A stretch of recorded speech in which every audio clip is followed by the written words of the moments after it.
Yes, reka nongere ngo ikaze kuri channel yacu ya Aizo TV. Reka turebere hamwe izi nkuru ziracicikana ku mbuga nkoranyambaga, ibitangazamakuru bigiye bitandukanye. Izi nizo nkuru biri kugenda bivugaho, ndetse n'abatari bakeya bari kugenda batanga ibitekerezo bigiye bitandukanye. Ni inkuru ivuga ko u Rwanda rutegereje kumva uko leta ya Repubulika Iharanira Demokarasi ya Kongo uko izarwanya umutwe wa FDLR. Guverinoma y'u Rwanda ivuga ko itegereje kumva uko Repubulika ya Demokarasi ya Kongo izarwanya umutwe w'iterabwoba wa FDLR. Nkubwira ko ibi no kugira ngo ibone gufata umwanzuro w'icyakorwa kurinda umutekano. Umuvugizi wungirije wa guverinoma y'u Rwanda Alain Mukurarinda avuga ko u Rwanda rutegereje kumva uko RDC cyangwa se Repubulika Iharanira Demokarasi ya Kongo izarwanya FDLR. Ibi byatangajwe n'umuvugizi wungirije wa guverinoma y'u Rwanda Alain Mukurarinda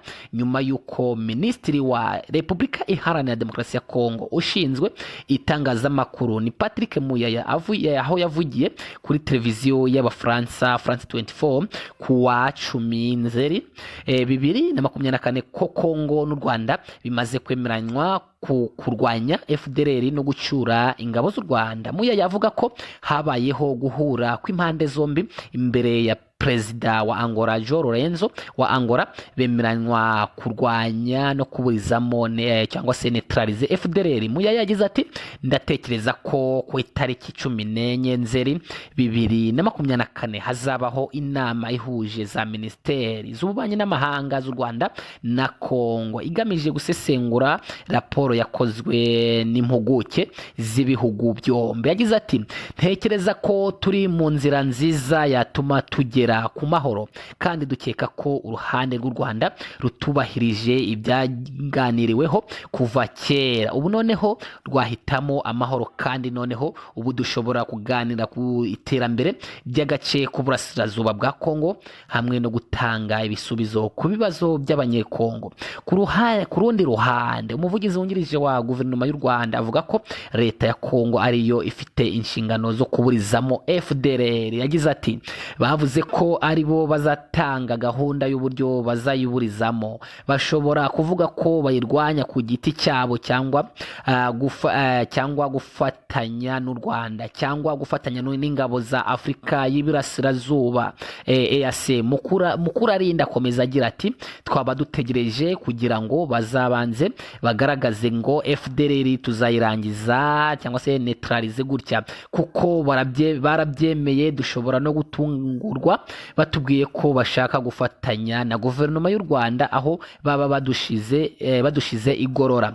Mukurarinda avuga ko intambwe yise iteye ubwoba kandi ishimishije Repubulika Iharanira Demokarasi ya Kongo yateye ari ukuba Minisitiri wabo w'itangazamakuru Patrick Muyaya yemera inshuro zirenze imwe kandi akabyemera no ku bitangazamakuru mpuzamahanga ko bazarangiza ikibazo cya FDLR. Avuga ko kuva kera Kongo yamye ivuga ko FDLR idahari cyangwa ngo barashaje. Ati ariko kuba bavuga ko bayiburizamo ni uko bemera ko iyo FDLR ihari, kandi bikaba birimo kwemezwa n'abayobozi ba Kongo batandukanye barimo na perezida w'icyo gihugu.